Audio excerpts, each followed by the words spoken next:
Every year ఒక best ఫిలింకి కూడా award ఇవ్వాలని నిర్ణయం తీసుకున్నాం. అంటే తెలంగాణ ఏర్పాటు అయిన తర్వాత మన అవార్డ్స్, తెలుగు సినిమాకి సంబంధించిన అవార్డ్స్ మిస్ అవ్వకుండా ఉండాలని ప్రతి సంవత్సరం ఒక బెస్ట్ ఫిలిం అవార్డు ఉంటుంది 2023 వరకు. అలాగే 2024 ఇందాక మీకు చెప్పినట్టు అవార్డ్స్ అన్నీ పాత రోజుల్లాగా ఎలా అయితే ఉన్నాయో కొన్ని మార్పులు చేర్పులతో ఫైనల్ చేయడం జరిగింది. ఆ గైడ్ లైన్స్ మీకు ఇప్పుడు మీడియాకు అందజేయడం జరుగుతుంది. సో అప్లికేషన్స్ ఇమ్మీడియట్గా స్వీకరించి స్క్రూట్నీ చేసి జ్యూరీలు కూడా ఫైనల్ చేసేసి ఏప్రిల్లో ఈ అవార్డు ఫంక్షన్ అంగరంగ వైభవంగా చేయాలని ప్రభుత్వం ఆశిస్తుంది. దానికి అందరం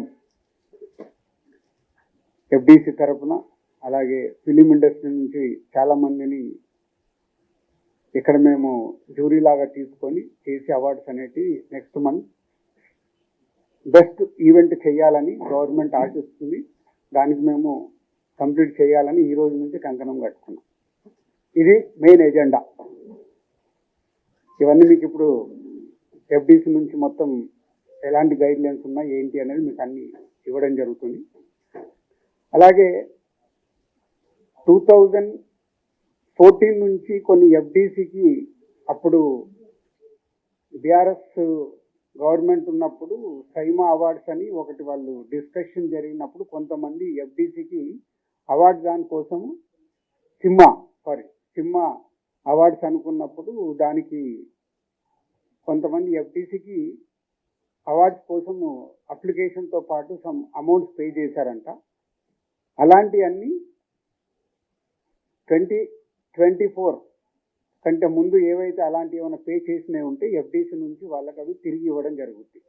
ఎందుకంటే 2024 అవార్డ్స్ మనం కండక్ట్ చేస్తున్నాం కాబట్టి ముందు ఎవరన్నా అలా పే చేసి ఉంటే వాళ్ళ అమౌంట్స్ తిరిగి ఇవ్వడం జరుగుతుంది. దీన్ని వాళ్ళు ప్రభుత్వం చూస్తున్నది అర్థం చేసుకొని వాళ్ళు ఎలాంటి కాంట్రవర్షియల్స్గా చూడకుండా ఒకసారి ఇక్కడ మళ్ళీ తెలంగాణ రాష్ట్రం నుంచి అవార్డ్స్